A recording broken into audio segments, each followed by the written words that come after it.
Blair said Labour's close second was an amazing result for a government in mid-term. Just over half the electorate voted in the by-election. Stephen O'Brien held the seat with a slightly increased lead. Labour's Margaret Hanson saw her share of the vote fall, and the Liberal Democrats took third place. Good morning. Thank you very much indeed. To the victor of the Eddisbury by-election came the spoils. Stephen O'Brien went on a celebratory and very public walkabout in the market town of Tarporley. Congratulations. Thank you very much. Very well, very well. It was a very different story for his Labour opponent, Margaret Hanson, last night. Her disappointment plain to see as she narrowly lost the seat for the second time.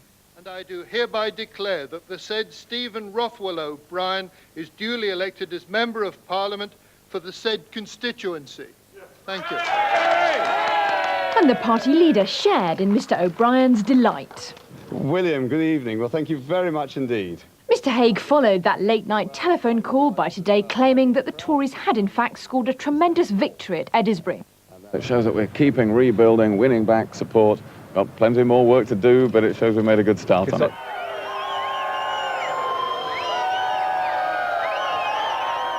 Labour's decision to try and ban fox hunting became the contentious issue of the by-election.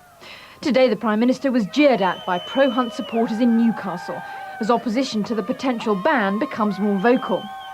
Labour insists they didn't alienate rural voters in Eddisbury with this policy. Indeed, the Prime Minister believes his party came close to winning the seat.